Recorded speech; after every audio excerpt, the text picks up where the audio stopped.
Olá, você que está aí ligadinho na programação da TVI Petrópolis, canal 3, via Tech Cable.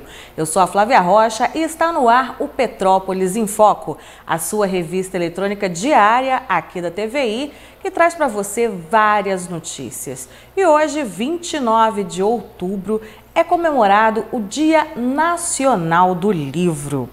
A data é uma homenagem à fundação da Biblioteca Nacional do Brasil, que foi inaugurada em 1810. A biblioteca fica localizada na cidade do Rio de Janeiro e é considerada pela Unesco uma das 10 maiores bibliotecas nacionais do mundo e também a maior biblioteca da América Latina. O núcleo original de seu poderoso acervo, calculado hoje em cerca de 9 milhões de itens, é a antiga livraria de Dom José, organizada sob a inspiração de Diogo Barbosa Machado, abade de Santo Adrião de Séver, para substituir a Livraria Real, cuja origem remontava às coleções de livros de Dom João I e de seu filho Dom Duarte, e que foi consumida pelo incêndio que se seguiu ao terremoto de Lisboa de 1º de novembro de 1755. E para celebrar essa data em que é comemorado o Dia Nacional do Livro, na última sexta-feira eu tive a oportunidade de conversar com uma autora que é fantástica. Então você fica aqui comigo acompanhando essa entrevista com Isa Colli.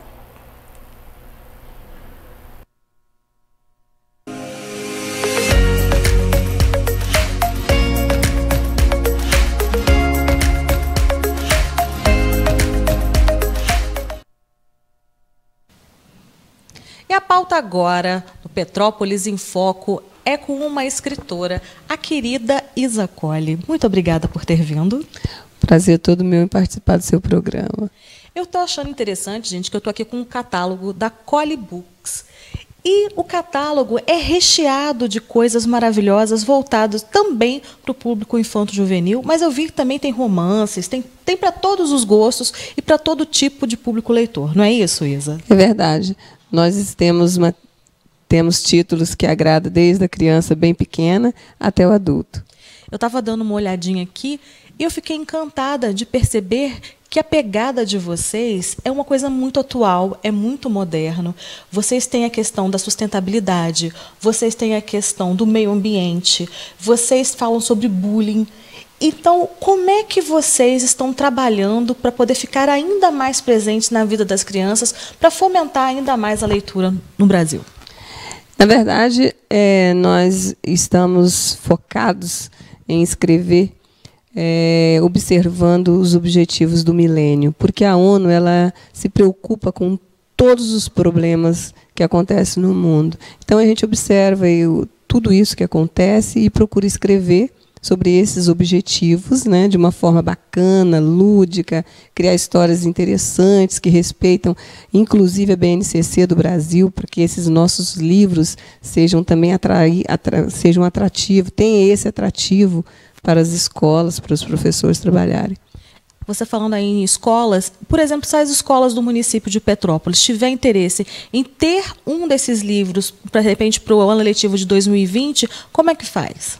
Simples, nós temos uma equipe no estado do Rio de Janeiro, né, que essa equipe atende a todos os municípios. Elas visitam e levam material da Colli Books para todos os municípios conhecer, todas as escolas. É só ligar, entrar em contato e é muito fácil. Eu acho que o telefone é aqui, olha, gente, é o 041 99684 2025. Repetindo, 99684 2025. É isso? Esse é o telefone da nossa coordenadora geral de divulgação, que fica em Curitiba, porque nós temos, hoje, nossas equipes estão espalhadas pelo Brasil. Temos equipe no Paraná, no Rio de Janeiro, temos equipe no Espírito Santo, equipe no Tocantins, Brasília, Goiás, aliás, em todos os estados do Brasil, praticamente. Estamos bem representados. Mas o telefone do Rio de Janeiro não é esse, apesar de que, se ligar no telefone da Marilise, ela passa para o pessoal. Com certeza ela vai direcionar para a equipe do Rio de Janeiro. Olha só, eu estava vendo você no programa da Luciana Peixoto e descobri que você é escritora, já lançou seu primeiro livro aos 13 anos, você é do Espírito Santo. Conta pra gente como é ingressar nesse mundo da literatura. É prazeroso? Escrever é muito bom, né? Na verdade, eu não lancei o meu primeiro livro aos 13 anos, eu escrevi. Eu lancei esse livro que eu escrevi aos 13 anos, eu lancei em 2013. Tá? Eu não tenho palavras para descrever o que é ser escritor, porque, para mim, eu acho que em todas as profissões, quando você faz aquilo que você gosta e faz com amor, você realiza bem e você é feliz, né? Eu vi que vocês, aí da Collie Books, vocês receberam uma indicação pela ONU, um macaquinho. Como é que é mesmo o nome dele? Luke, o macaco atleta. Na verdade, não é uma indicação da ONU. O que aconteceu foi o seguinte. Nós desenvolvemos um trabalho com o Luke, o macaco atleta, em uma escola do Rio de Janeiro. Essa escola foi premiada, tá, para representar o Rio de Janeiro no primeiro Fórum Internacional das Cidades Signatárias do Pacto de Milão. E todo o trabalho foi desenvolvido a partir de Luca, o Macaco Atleta, que é um livro que eu escrevi, que conta a história de um macaquinho que fez uma corrida na Europa, conscientizando os animais e os humanos sobre o problema da obesidade infantil, que é global, inclusive. Então, depois dessa indicação, claro, eu fui convidada pela ONU. Hoje, o macaco está realmente na ONU como referência das boas práticas no mundo inteiro. Eles já têm autorização para apresentar esse livro em todos os eventos da ONU que eles quiserem, entendeu? Então, eu não sei nem em quais eventos eles estão usando, mas eles já pediram autorização e eu já dei, inclusive para mais 3 livros, né? Então, o macaquinho Luke, ele não é mais do Brasil, ele é do mundo.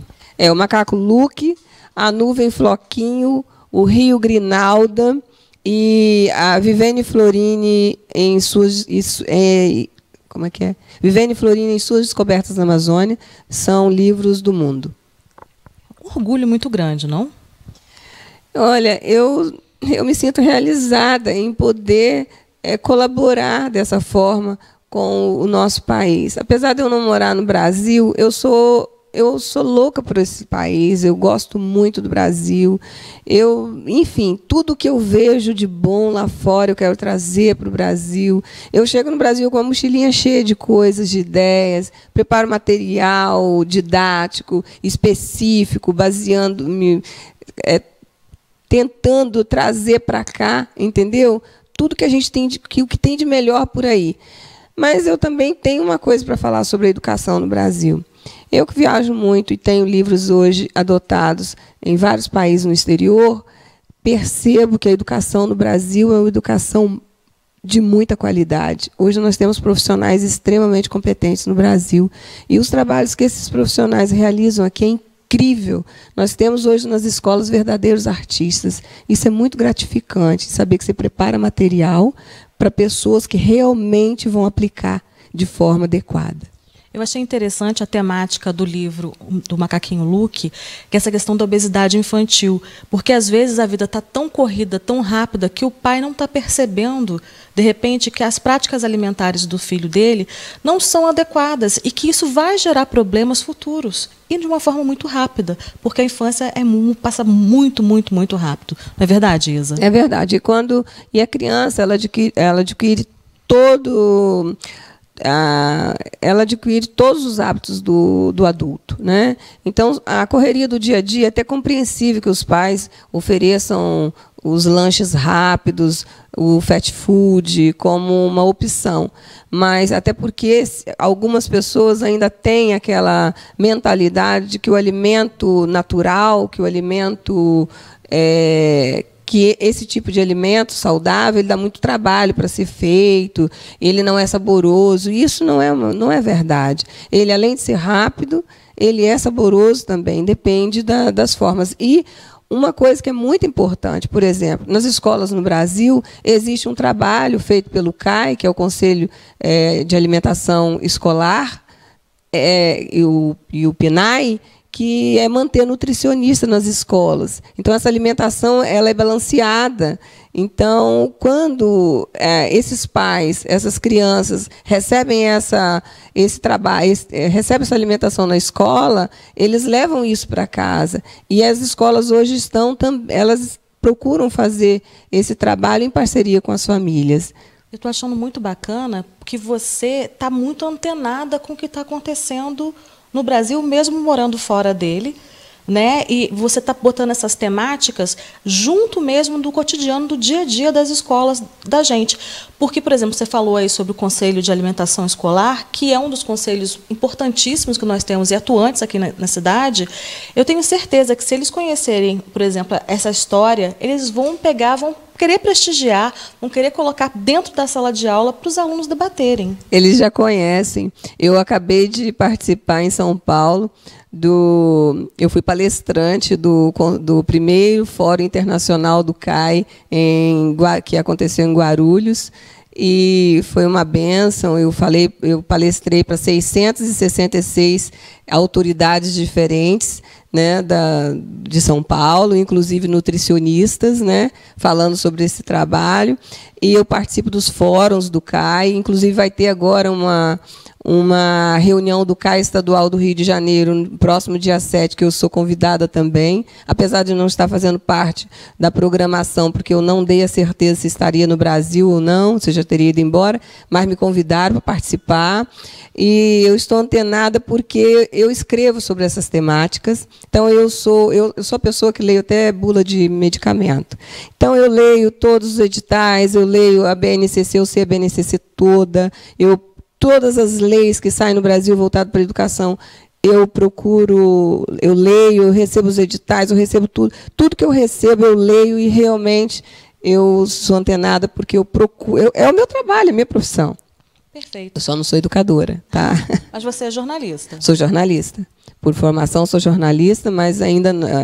Na verdade, eu vou me tornar educadora, porque quando voltar agora, eu vou fazer um MBA em pedagogia. Que bacana. Lá em Bruxelas. É porque está tudo ligado à sua vida, está ao redor disso, então você sentiu essa necessidade. Senti. E aí, no próximo, eu acredito que dentro de mais 2 anos, eu vou estar complementando esse meu trabalho, porque eu estou sentindo necessidade de ter uma formação na área de pedagogia, para que eu possa falar ainda com mais propriedade, me certificando, né, de que eu estou no caminho certo. Quer dizer, estar no caminho certo, sei que estou, mas eu gosto de estudar e eu acho que eu vou por essa área, eu vou buscar uma formação na área de pedagogia. Bacana. Gente, essa é a Isa Colli, autora de diversos livros.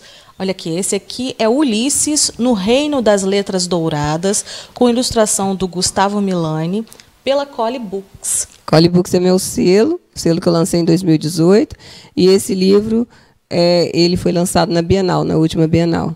Muito bonita a capa dele. Aqui eu trouxe também outros livros da Colli Books, que não foi escrito por mim, mas esse livro é uma gracinha. Esse aqui é da Fabiana Guimarães. É da Fabiana Guimarães. A Menina dos Cabelos de Alfenim.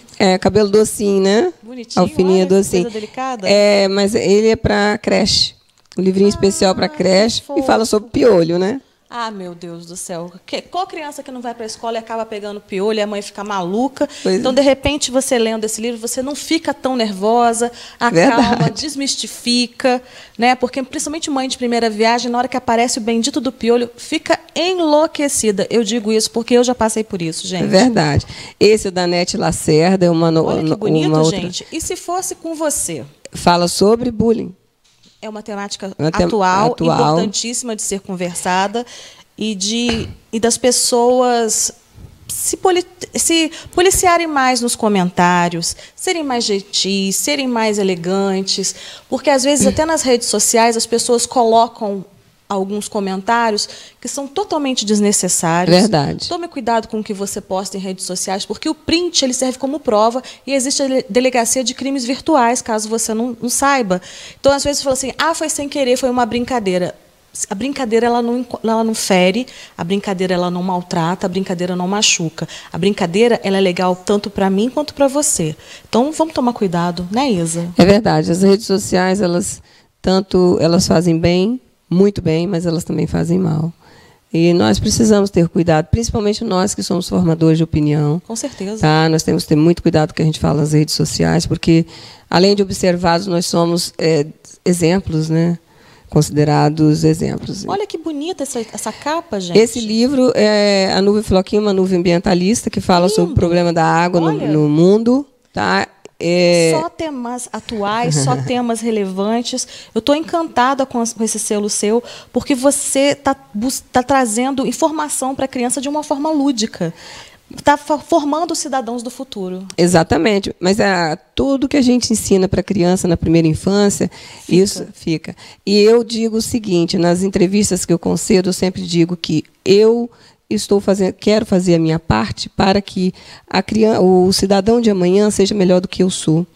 E porque eu já tive uma educação que a nossa geração já é melhor, na questão da informação, do que os nossos pais foram. E eu quero que essas crianças de amanhã, a futura geração, seja melhor do que eu sou. E assim nós sejamos aí um multiplicador de boas ações, né? Esse livro aqui fala, o Rio Grinalda, ele fala sobre a questão da poluição e da reciclagem. É linda a capinha. Olha só, é um jacaré, ele está pescando uma meia suja dentro do rio.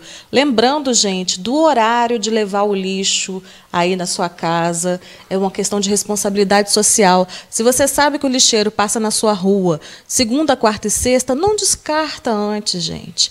Vamos ter mais consciência, vamos fazer isso, porque a cidade como um todo vai ficar muito mais bonita, muito mais feliz, muito mais segura, porque, afinal de contas, a gente, muito em breve, já começa o período de chuvas. Então, lembrando da sua responsabilidade também, enquanto cidadão, de colocar o lixo no lugar correto e no horário adequado. Isso é uma grande verdade. E aqui, para fechar, né? Olha que lindo o look macaco atleta. Esse foi o representante do Rio de Janeiro no Fórum de Milão. Lindíssimo. O exemplar da Isa Colli, do look, o macaquinho atleta, que fala, gente, principalmente sobre a questão da obesidade infantil, que infelizmente é uma epidemia mundial. A gente pode reparar que na nossa época, quando a gente era criança, a gente corria na rua, a gente subia em árvore, a gente pulava corda, pulava elástico, fazia muita coisa. Só que, infelizmente, essa geração de agora é uma geração que está muito presa, muito dentro de casa. As mães, eu até entendo que a gente tem um pouco de medo de deixar na rua, que não é mais como era, mas a gente precisa fortalecer as boas práticas alimentares dessa criançada e a prática de atividade física. Não é isso, Isa? Exatamente isso. E é isso que o Luca ensina. Segurança alimentar, acima de tudo, praticar exercícios físicos, ingerir bastante água, porque o nosso corpo ele tem um percentual muito grande de água, acho que 70% do nosso corpo é água, né, o nosso combustível, e ele fala sobre a questão do reaproveitamento alimentar, e também de como devemos depositar o nosso lixo, descartar o nosso lixo. Então, o livro é um livro completo. Luca é um macaquinho muito esperto. O Luca é um macaquinho muito esperto. Então, você pode, de repente, aproveitar, já que piscou, chegou o Natal, e presentear com um livro da Colli Books. Como é que a gente pode fazer para achar? Fácil. É só digitar na internet o nome do livro, ou... Eu acredito que nas lojas, não sei se terão em todas as lojas, por causa do nosso perfil. Porque o perfil da Colli Books ele é muito didático. Então, não são todas as lojas que vendem. Aqui no Rio de Janeiro, nós somos representados pela Catavento. Nós temos também um depósito de livros no Meia. Então, na internet é muito fácil. Nós estamos em todos os grandes e-commerce do Brasil. Perfeito. Isa, eu agradeço muito a sua participação, agradeço muito o bate-papo. Acho super relevante essa questão da literatura, da gente fomentar essa meninada a sair um pouco do smartphone, a segurar a ferramenta papel, que é tão gostoso. Já sentiu o cheirinho de um livro? Eu, particularmente, sou apaixonada. Pois é, eu também. Eu sou ainda daquelas que escrevo à mão, né? Olha. Eu tenho na minha agenda, se você for olhar na minha bolsa, eu tenho lá minha agendinha, tudo escrito à mão. Tudo que eu vejo que é interessante, eu vou escrevendo para não perder o hábito. Jornalista tem esse hábito, né? Papel, né? É a caderneta, o bloco e a caneta. Parece que está faltando um pedaço da gente. Da gente, se não tiver um bloquinho. Então, eu sempre tenho isso. E, para mim, o livro é essencial. Eu tenho biblioteca em casa, então eu cresci respirando literatura e eu acho que vou morrer respirando literatura. Muito obrigada. Espero poder vê-la em outras oportunidades e espero muitos outros livros tão bacanas quanto esses. Eu agradeço a oportunidade de estar participando do seu programa e todas as vezes que eu for convidada, pode ter certeza que estarei aqui. Perfeito. Gente, o Petrópolis em Foco vai fazer um breve intervalo comercial e a gente volta já. Não saia daí.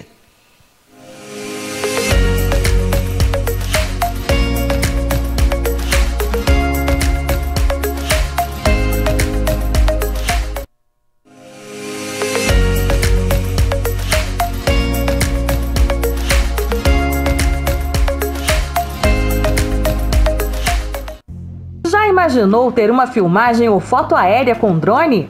Esse recurso inovador permite a geração de imagens profissionais em alta resolução com baixo custo de produção.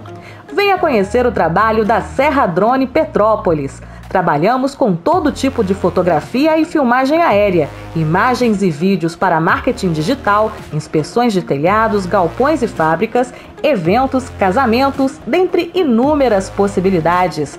Ligue para 99814-3823.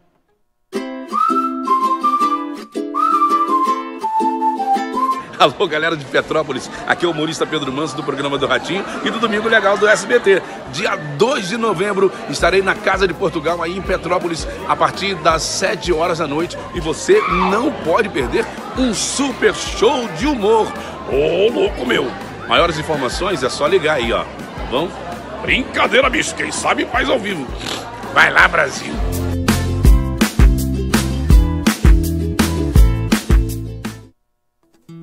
Unimax apresenta Se Toca Mulher. Outubro Rosa é o mês de conscientização e prevenção do câncer de mama. A melhor maneira de se prevenir contra o câncer de mama é o autocuidado.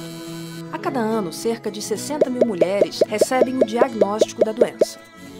O diagnóstico precoce possibilita que as chances de cura cheguem a 95%. Algumas orientações são importantes. Autoexame. Esteja atenta a qualquer alteração que possa indicar uma anormalidade e procure um médico imediatamente caso identifique alguma suspeita. Exames clínicos. É comum o médico solicitar exames de rotina, como, por exemplo, o ultrassom das mamas. Histórico familiar. É importante que seu médico saiba sobre o seu histórico familiar. Assim conduzirá melhor suas consultas e exames. Mamografia. É indicada para todas as mulheres a partir dos 40 anos. Mulheres com histórico familiar de câncer de mama devem realizar o exame com 10 anos a menos do diagnóstico da parente de primeiro grau. Atenção a estes sinais. Aparecimento de nódulo, caroço, no seio, axila ou no pescoço. Dor ou inversão do mamilo. Secreção pelo mamilo. Inchaço irregular em parte da mama. Rugosidade na pele semelhante à casca de laranja. Pele da mama irritada, avermelhada ou retraída. Mulheres que venceram o câncer de mama afirmam que, durante a consulta, procure saber ao máximo sobre a sua condição e quais medidas são necessárias para a sua qualidade de vida durante o tratamento. É importante procurar apoio e pedir ajuda quando precisar. Busque por apoio psicológico, nutricional e, claro, além de suporte dos amigos e familiares. Sabe aquela atividade que você sempre quis fazer? Esse é um bom momento para colocá-la em prática. Isso irá ajudá-la a criar perspectivas e definir esta nova fase da vida. Neste mês e em todos os outros, a orientação é clara. Amem-se, cuidem-se, toquem-se. Todos juntos contra o câncer de mama. Unimax, administradora e consultoria de benefícios.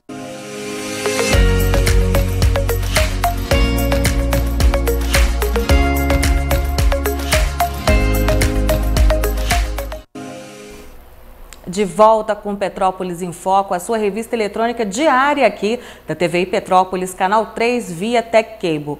E hoje, além de ser celebrado o Dia Nacional do Livro, mundialmente é comemorado o Dia de Enfrentamento ao AVC. Você sabe o que é o AVC?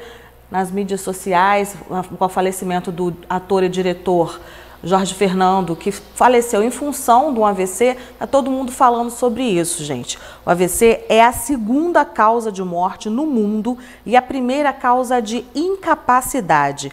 E pode acontecer em qualquer um, em qualquer idade, afetando a todos, pacientes, familiares e amigos. A prevenção pode evitar 90% dos casos e o reconhecimento dos sinais de alerta do AVC e o rápido tratamento de urgência em um centro de AVC diminui a chance de sequelas. A cada ano, 13,7 milhões de pessoas têm um AVC no mundo, 5,5 milhões morrem e atualmente existem 80 milhões de sobreviventes de AVC. Então, para a gente estar reforçando essa pauta sobre o AVC, você confere agora um videozinho que faz um alerta sobre essa questão da prevenção e da gente chamar rapidamente o socorro. Pode rodar.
É isso, gente. O tempo é o maior poder contra o AVC.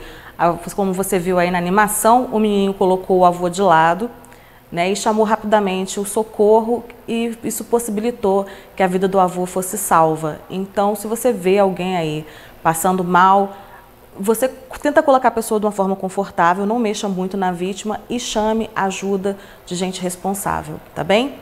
O assunto agora, gente, é o Conselho Municipal das Crianças e dos Adolescentes, o CMDCA, que recebeu nessa semana, na reunião que aconteceu na Casa dos Conselhos, mais 4 instituições para o quadro de entidades cadastradas, O Conselho possui agora 43 inscritos, atendendo a mais de 7.000 crianças e adolescentes no município.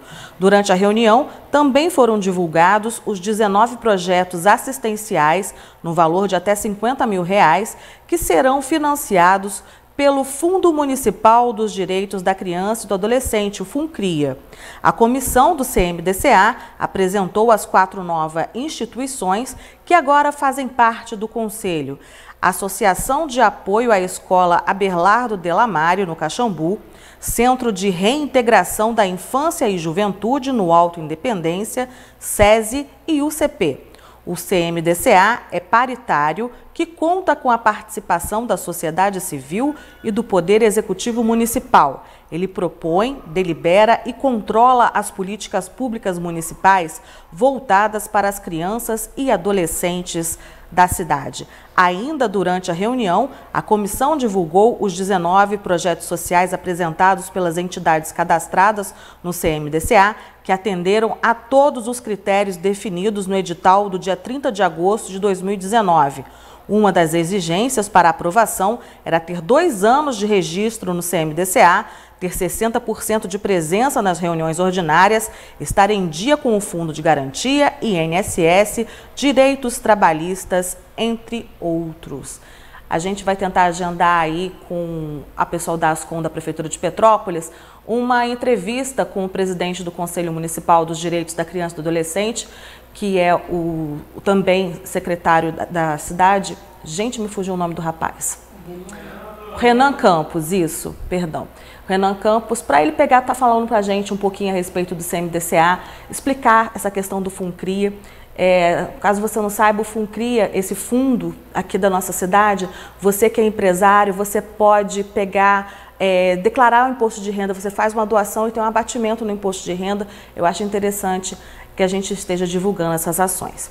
E agora, no Petrópolis em Foco, a pauta é ambiente, meio ambiente. E para conversar comigo, eu estou trazendo aqui uma mulher que é muito interessante, muito inteligente, advogada, especializada em direito ambiental, doutora Bárbara Araújo. Bom dia. Olá, muito bom dia. Obrigada por ter vindo. Eu que agradeço o convite.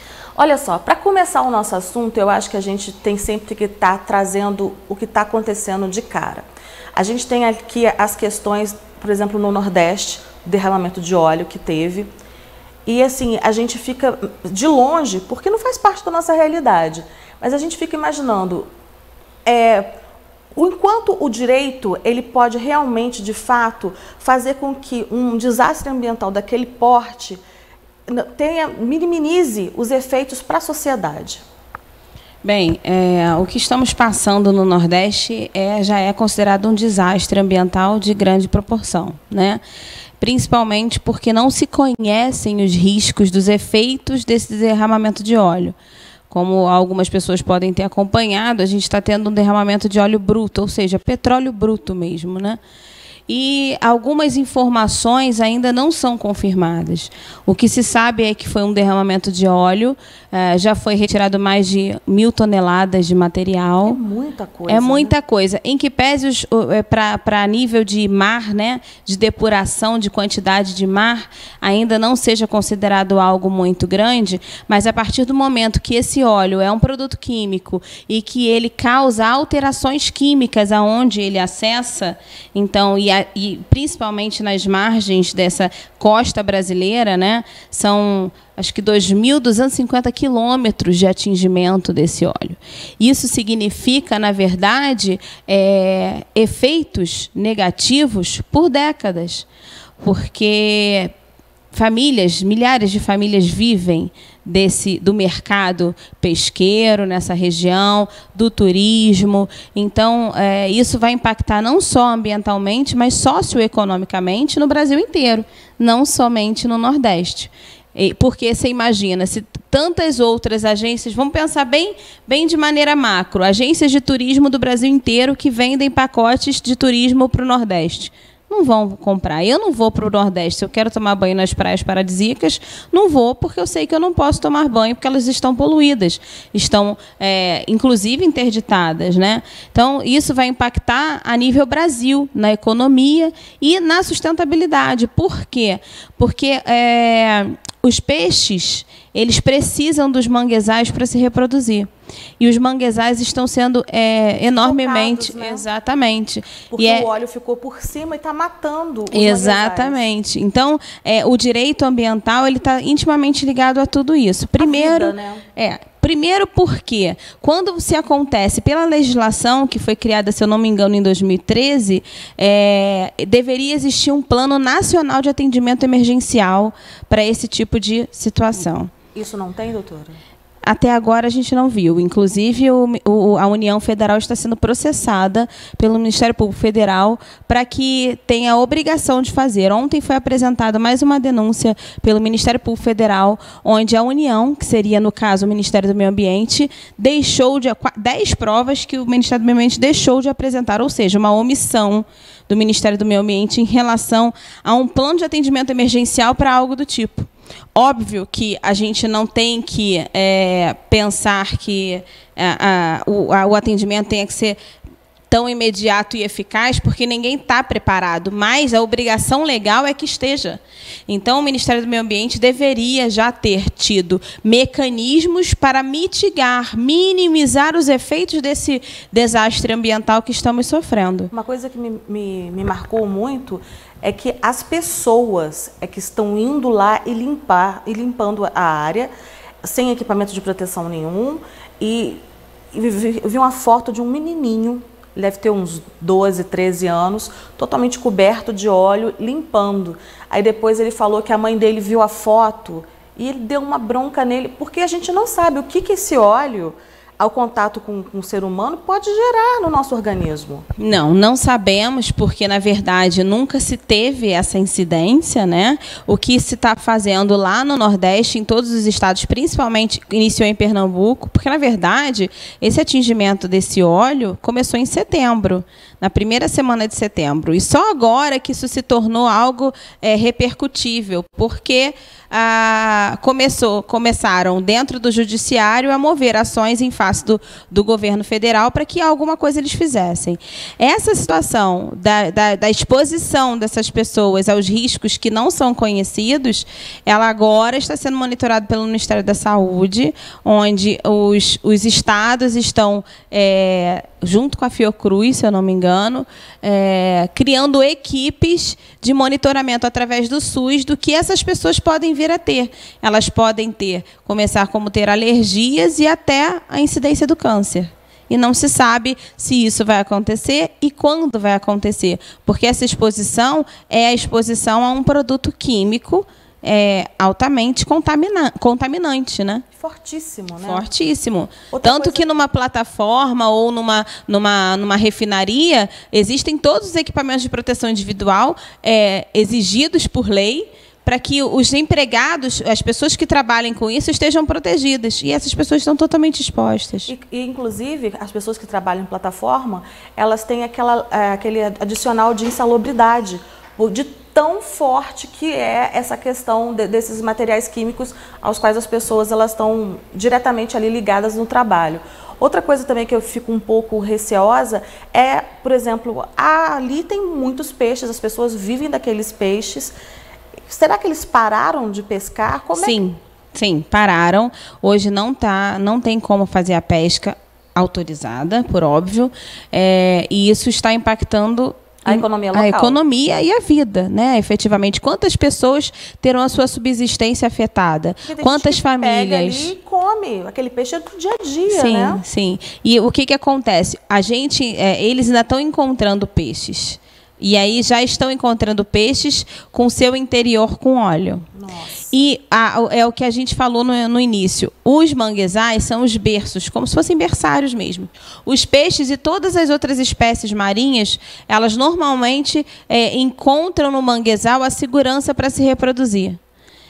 Com os manguezais destruídos, a gente não vai ter uma renovação de fauna marítima. e como a gente vai ficar, como serão os próximos meses, os próximos anos, isso tudo não tem uma dimensão. Até o ecossistema se renovar. Décadas. Né? O impacto, infelizmente, é muito negativo. E aí que eu te digo, o impacto é nacional.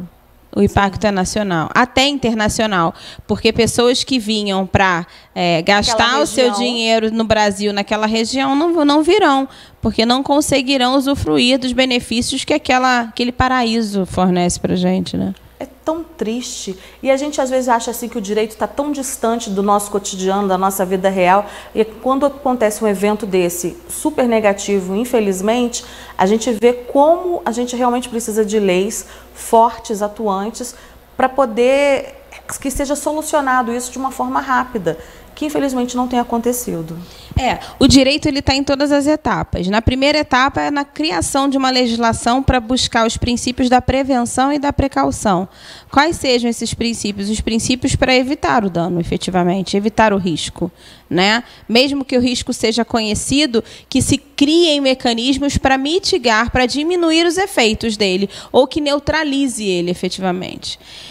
Depois que acontece aí vem a legislação que cria os mecanismos, as proibições, e aí, se esse mecanismo não é respeitado, existe a legislação que vai buscar a penalização daquele responsável, e existe também a legislação que impõe ao poder público a obrigação de resolver o problema, se aquele autor do problema não foi localizado. Nesse caso, não foi localizado, né? Existem especulações irresponsáveis, dizendo que foi uma ONG, dizendo que foi da Venezuela, dizendo que foi de uma... Mas até agora não há prova efetiva.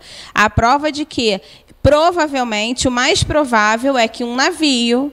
e eles estão rastreando todos os navios que passaram pela costa, pelo menos aqueles registrados, que provavelmente causou esse vazamento através de containers, através de latões. Por quê? Porque se fosse um navio petroleiro, o dano seria muito maior. O navio petroleiro ele carrega muito mais óleo do que efetivamente foi encontrado até agora. Então, eles entendem que realmente devem ter caído no mar ou jogado, né? A gente também não tem essa noção, não tem essa perspectiva. E com a pressão do mar, esses latões, esses containers, né, eles se rompem por causa da pressão quando eles afundam. Muito. Exatamente. E aí eles estão vazando. Provavelmente... Ainda não foi nem descoberto onde que estão localizados. Não, porque a maré, a correnteza, ela vai levando para vários locais, vai direcionando para onde ela está indo. Inclusive, eu sempre oriento as pessoas a verem um programa chamado Cidades e Soluções, e nesse Cidades e Soluções de ontem, inclusive, dois profissionais, todos dois na área de biologia, de oceanografia, disseram que é impossível vir do mar, vindo da Venezuela para cá pelo mar, porque a correnteza não é nessa direção. Então, é irresponsável a afirmação sobre isso. E, na verdade, a gente pode pensar que ou foi efetivamente um acidente ou foi algo causado. Se vai se descobrir a autoria, eu não sei. Realmente, eu não consigo perceber se tem a possibilidade de certeza disso. O que a gente pode entender é que o problema existe e que o Ministério do Meio Ambiente e o Poder Público Federal tem a obrigação de saber que, quando acontece algo do tipo, ele tem que ter um plano de contingência, ele tem que ter um plano de organização, de aparar esse problema emergencial. E a legislação o obriga a ter, né? Porque não é um dano ambiental de pequenas proporções ou de localização específica. É um dano ambiental que ultrapassa, são 9 estados que estão sendo atingidos. 9. Muita coisa. Aí é um problema nacional. Quando se identificou isso, imediatamente deveria ter sido acionado um plano de atendimento emergencial, um plano nacional de atendimento emergencial, que é previsto em lei, mas que não se foi feito. Por isso que tem agora, infelizmente, porque não era para ser assim, uma medida judicial obrigando o governo federal a que tome as providências cabíveis para minimizar e, inclusive, para subsidiar aqueles que estão voluntariamente tentando diminuir as externalidades negativas disso. Então, as pessoas, os voluntários que estão lá, agora começaram a receber EPI. Por exemplo, no governo em Pernambuco, os equipamentos de proteção individual foram fornecidos às expensas do governo do Estado. E numa situação emergencial, onde o governo do Estado não tinha esse tipo de equipamento dentro do almoxarifado dele. Porque ele teve que espera que exatamente. Uma questão com petróleo, né? É muito específico. É muito específico e nunca ocorreu. Então, por óbvio, o governo do Estado de Pernambuco está de parabéns, porque parece que eles estão sendo pioneiros e mais organizados na resolução do problema, independente de qualquer atitude do governo federal. Olha só, eu acho interessante a gente estar conversando a questão do direito como um todo, porque o direito sempre foi também um ambiente masculino, né? É uma das profissões mais antigas, várias faculdades assim super tradicionais. E você, enquanto mulher, logicamente, dentro da OAB também tem a OAB Mulher, está tentando fazer com que a cara do direito também seja repaginada, seja renovada, essa questão de atualização do que a gente vive na sociedade de hoje. Eu fiquei sabendo que você hoje vai participar de uma conferência online. Explica pra gente o que é isso também. Então, hoje vamos ter uma conferência online a nível nacional, já temos mais de 100 inscritos. É um modelo novo de palestra, digamos assim, de debate, né? É um seminário virtual onde 5 ou 6 advogadas que atuam em todo o Brasil, especificamente na área de direito ambiental. Então, é a mulher na advocacia ambiental. Esse será o tema. E nós vamos discutir exatamente as nuances de como é ser advogada, como é ser advogada na área ambiental. Por quê? Porque a área ambiental é uma área muito específica, né? É uma área muito peculiar e, normalmente, ela não era capitaneada por mulheres. Principalmente porque a área ambiental ela te remete a situações muito grandes relacionadas a empresários, a agronegócio. E aí, automaticamente, por cultura, nós reportamos a imagem masculina a isso. Uma sociedade machista, uma sociedade patriarcal. Exato. Né? E a mulher começou a entender que ela pode tudo. Na verdade, quando eu entro no assunto relacionado à mulher e à igualdade de direitos e funções, não porque nós queremos ser melhores que os homens, mas queremos mostrar o seguinte: eu também posso fazer. É aquela frase, se ele pode, se ela pode, por que não eu posso? É só uma questão de buscar os objetivos, estudar, se especializar. Como em qualquer carreira especializada do direito, o direito ambiental você tem que estudar muito. Principalmente porque o direito ambiental está intimamente ligado a áreas científicas. Então, você vai conhecer muito de biologia, muito de engenharia, muito de outras profissões que não tem nada a ver com direito diretamente. Em que pese eu digo que o direito está em tudo na nossa vida. Eu falo assim, você sabe, essa roupa que você está usando tem direito aí. Como tem? Não tem uma etiquetinha que consta um CNPJ, que consta como lavar, como a inscrição estadual? Isso tudo é uma lei que determinou que se fizesse assim. Então, a lei, nós temos um controle de atividades integralmente ligados ao direito. É uma pena que a sociedade não tenha essa percepção, porque seria muito mais fácil a convivência humana se ela entendesse as regras que lhe cercam. E a mulher, hoje, ela vem buscando exatamente isso. Eu posso e eu sou tão boa quanto. Eu não tenho necessidade de demonstrar a mulher é melhor. Não, a mulher é boa tanto quanto qualquer outro que tenha estudado, que tenha se especializado e que tenha buscado sucesso na área que ela escolheu. E na área de direito ambiental, como é muito novo, isso realmente tem entrado em voga. Porque a mulher, eu, por exemplo, quando eu comecei a advogar na área ambiental, não foi porque eu escolhi, foi porque eu tive uma demanda e eu falei, eu preciso estudar sobre isso. E aí eu fui numa reunião com vários homens, eu era a única mulher, e isso aconteceu muitas vezes. Eu era advogada de uma grande empresa, ainda sou, mas era na área ambiental, especificamente naquela situação. E eu falava assim, gente, eu não estou entendendo nada do que eles estão dizendo. E sabe a minha sensação? Eu falava assim, eles estão querendo que eu não entenda? sabe? Nossa, ou seja, ficando excluída, Eu ficando à fiquei parte. excluída, literalmente. Eu fiquei excluída, literalmente. Falei assim, não vai acontecer mais. E aí foi quando eu fui buscar, fiz uma faculdade de gestão ambiental, porque eu precisava entender o que se falava tecnicamente naquela reunião, porque eu cheguei a perguntar, mas o que é isso? Ah, depois eu te falo. E aí eu ficava no limbo. Eu falei, não vou ficar mais no limbo. E só quem pode mudar essa realidade sou eu. Só eu vou poder conhecer, estudar, e comecei a estudar. E aí fiz uma pós-graduação em Direito Ambiental no Rio de Janeiro, porque aqui em Petrópolis não tem. Infelizmente, fiz na PUC do Rio. E depois eu fui fazer um curso fora do país, em Portugal, sobre direito do ambiente. Que lá eles não falam meio ambiente, eles falam ambiente. Que é mais interessante, inclusive. É mais global. Exatamente.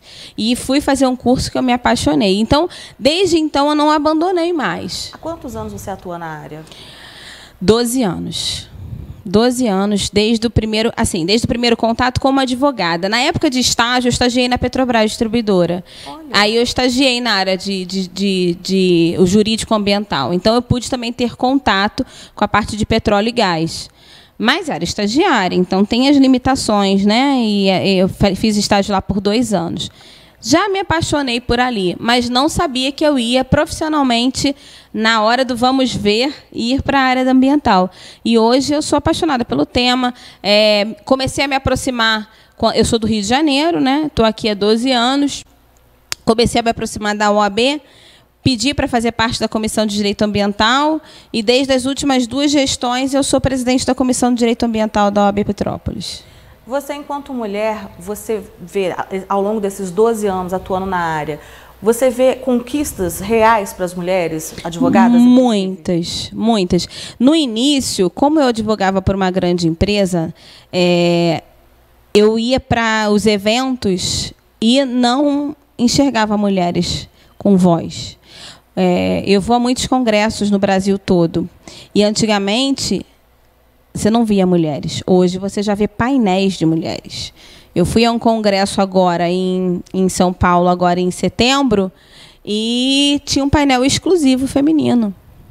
E lançamento de um livro. Inclusive, mando um beijo para as minhas amigas, que são pessoas maravilhosas, que inclusive estarão hoje também no debate, que são hoje somente mulheres.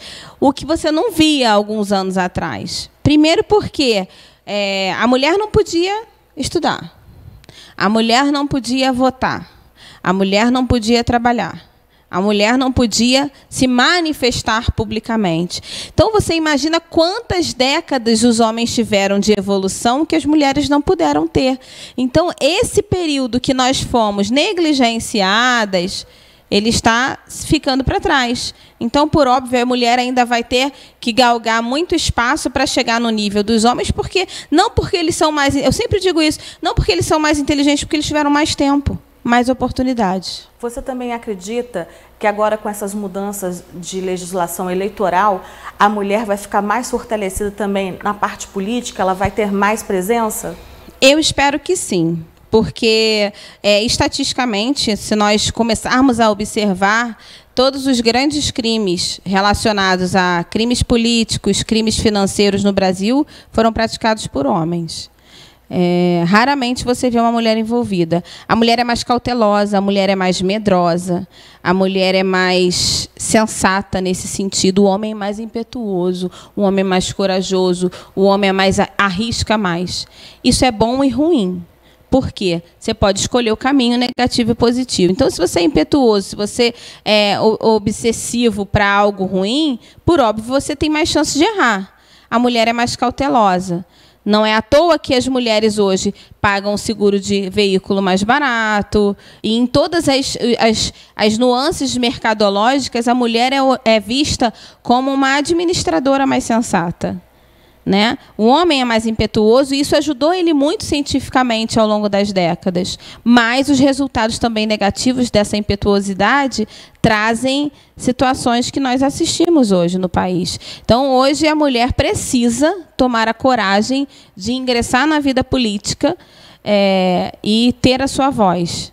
Como você acha que a gente podia fazer o direito em si, que tivesse, de repente, uma linguagem mais acessível para as pessoas da vida real? Porque, às vezes, a gente vê um advogado falando, ele usa tanto termo técnico que fica difícil para a gente que é leigo entender o que ele está falando. Nos países desenvolvidos, né, Europa e América, a legislação ela é ensinada na escola. Então, eu acho que, para começar, a gente tinha que modificar a nossa cultura.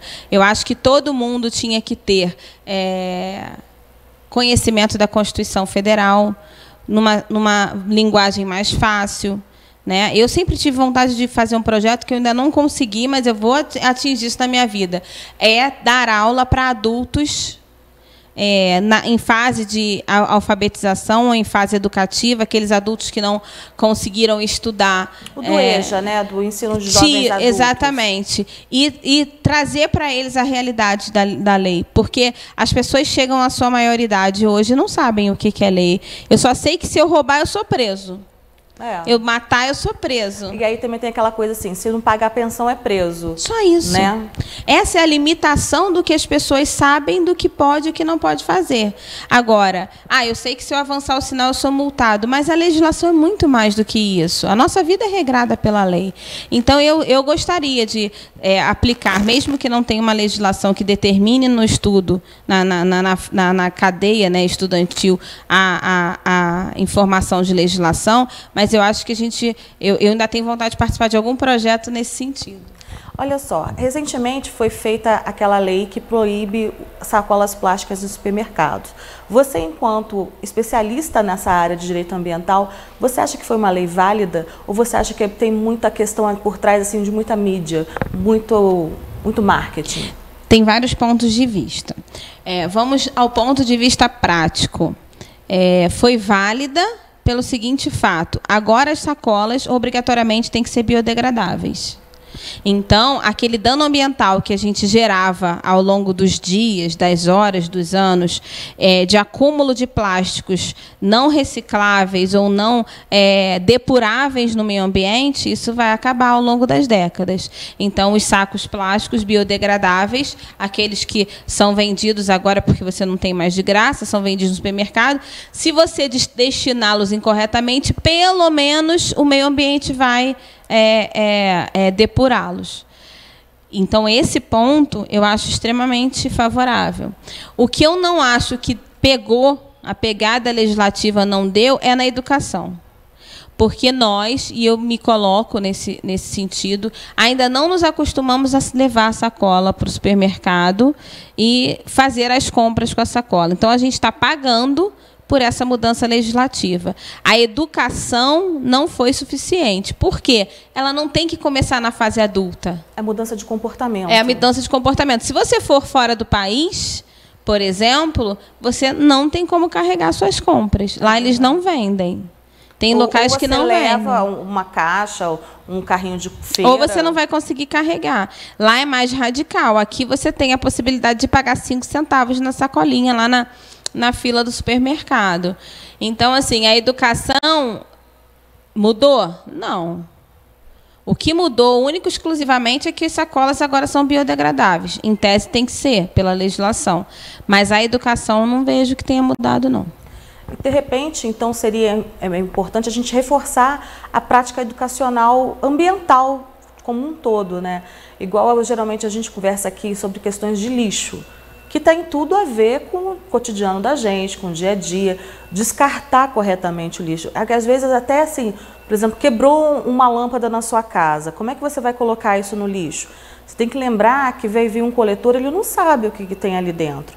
Então, assim, eu, por exemplo, eu embrulho num jornal, eu coloco dentro de um plástico, para a pessoa não se machucar. Porque eu vou me sentir muito mal de saber que, de repente, uma pessoa pegou, estava lá trabalhando e se machucou por minha causa. Pois é, falta essa educação. Falta as pessoas entenderem os efeitos dos seus atos, do consumo do que você faz. O ideal é você escolher situações, produtos que sejam recicláveis ou retornáveis, do que aqueles que vão ser destinados sem qualquer reciclagem.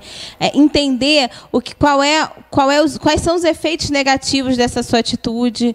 Então, isso tudo é uma questão de educação, que a gente precisa começar dos nossos pequenos, das crianças, porque elas já crescem com essa referência do que os adultos. Os adultos realmente só respondem através de penalidades e dinheiro, de doer no bolso, entendeu? Bárbara, você também é protetora ambiental, você tem 8 cãezinhos na sua casa, todos eles foram resgatados da rua. Fala um pouquinho para a gente sobre isso. Bem, isso aconteceu na minha vida de maneira acidental. Na verdade, eu tinha 2 cães e eu fui fazer uma vistoria numa obra e um pedreiro falou assim: doutora, tem um cachorro apodrecendo dentro desse sítio aqui. Era um sítio próximo à obra. E aí eu falei, gente, o que aconteceu, né? E eu fui olhar, o cachorro estava vivo. Meu Deus do céu. Vivo, mas apodrecendo vivo. Era uma coisa assim bizarra. E eu conhecia a proprietária do imóvel por uma outra situação. E ela já tinha se mudado do local e tinha abandonado o cão lá dentro há 4 meses. Então, há 4 meses, os pedreiros estavam dando água por cima de uma cerca, que não dava, e ele bebia água de chuva, e comida pela cerca. E ninguém ia lá. E aí eu literalmente chamei essa senhora e falei: ou você tira ele agora daqui, ou eu vou tomar as providências cabíveis, e aí não vai ser bom para você. Ela, você está me ameaçando? Eu falei: entenda como quiser. Eu não quero esse cachorro apodrecendo daquela, mas ele não morreu. Achei que ele já tivesse morrido. A história é muito pior do que eu estou contando. E eu resgatei esse animal. Ele realmente tinha 17 quilos. Era um pastor alemão adulto. Pastor alemão adulto com 17 quilos. Em estado deplorável. Meu Deus. A bicheira já tinha comido a orelha e parte do cérebro dele. Ai. E ouvido e tal. E tá ali naquela bolsa. E aí ela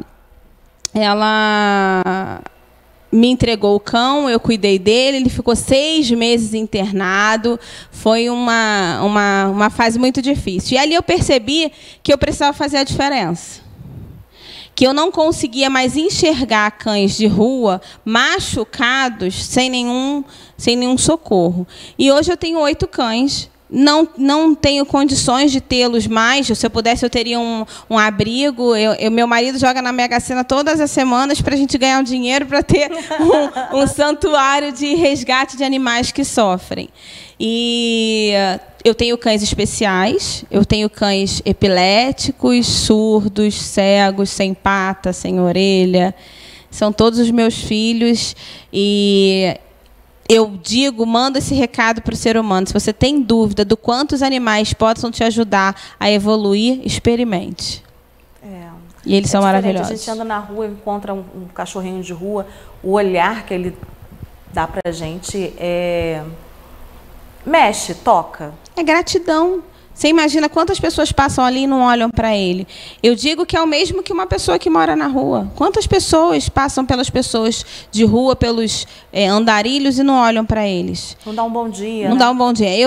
Quando eu vejo um andarilho assim na rua, eu falo: ai, que vontade de dar um banho nele, gente, para ele ficar cheirosinho. Porque fazer o bem. Você imagina quando deve ser difícil para a pessoa não ter um lugar para tomar banho, para beber água, para ir no banheiro. E nós, por uma cultura egoísta, enxotamos essas pessoas. Né? No outro dia, infelizmente, num grupo de WhatsApp, eu li a pessoa falando assim: eu estava parando no McDonald's da 13 de maio e veio um rapaz me vender bala. Como é que a gente faz para evitar esse infortúnio, essas pessoas de rua vendendo balas? Eu falei: peraí, em que mundo essa pessoa vive? Meu Deus. A pessoa está vendendo bala para comprar comida. É o melhor dos mundos? Você acha que ela gostaria de estar ali? Não. Aí você quer que a guarda municipal resolva esse infortúnio? Então, vamos começar com um recado que eu vou deixar: controle familiar, planejamento familiar. Se essas pessoas estão na rua, é porque essas famílias cresceram sem controle e hoje estão perdidas na recessão que o país passa. Então, vamos olhar um pouquinho mais para fora do nosso umbigo. As pessoas estão incomodadas com aquele que bate no seu vidro para vender a bala, mas você pensou no que ele faz? Se ele tem casa? Não é problema meu. Pelo contrário, é problema seu, sim. A partir do momento que você está aqui, você tem uma obrigação social e espiritual, inclusive. Bárbara, eu vou aproveitar e vou te fazer um convite. Vamos fazer um quadro aqui no Petrópolis em Foco? Meu Deus! Mas o que você iria? Eu acho interessante essas questões de direito, essas questões pertinentes à mulher, essas questões pertinentes à vida, proteção ambiental, resgate de animais. Eu acho que você, enquanto, não só advogada, enquanto ser humano, você tem muito a oferecer. Poxa, eu fico honrada. Aceito sim. Então, a gente vê aí na sua agenda, de repente toda terça-feira fica de repente puxado para você, mas de 15 em 15 eu acho que a gente consegue. Tá bom, eu sinto um grande prazer em poder contribuir para você, que eu sei que é um ícone aqui na emissora e eu sei o quanto o seu programa é respeitado e mais ainda, nós trazermos para a sociedade uma conscientização de humanidade, de vida e informação. Que eu acho que quanto mais a gente sabe e ninguém tira da gente, mais a gente evolui. Na próxima vez eu vou querer conversar com você sobre um tema polêmico. Eu vou querer falar com você a respeito dos cavalos das charretes. Todo mundo fez aquele alarde todo, não estão mais nas ruas, mas o que foi feito desses cavalos? Uma boa pergunta. Bem complicado. É assunto para mais de metro. Então tá combinado, então? Combinado. A gente depois dá um nome para o quadro. Tá bom, muito obrigada pelo convite. Obrigada por estar aqui hoje e contem comigo sempre. Gente, então é isso. Petrópolis em Foco termina aqui. Eu agradeço a sua audiência, eu agradeço a sua participação. Eu espero você amanhã, às 9 horas da manhã. Lembrando que amanhã é dia de Luciana Peixoto com o quadro Moda em Foco. Amanhã eu também vou receber o coronel da Defesa Civil. A gente vai falar sobre chuva, a gente vai falar sobre vários assuntos pertinentes. Se você tiver qualquer dúvida, é só você mandar mensagem no nosso Facebook, TVI Petrópolis. Lembrando que assim que o programa acaba, você também pode acompanhar e replicar nas suas redes sociais o Petrópolis em Foco lá no YouTube da TVI Petrópolis. A gente também está no Facebook, no Instagram. E qualquer dúvida, qualquer assunto que você queira ver abordado aqui, é só você pedir, mandar mensagem para a gente dá um jeito de trazer a pessoa para poder trazer mais informação para você aí no seu dia a dia. Eu agradeço a sua audiência e eu aguardo você amanhã, às 9 horas da manhã, aqui na TVI Petrópolis. Muito obrigada e até lá!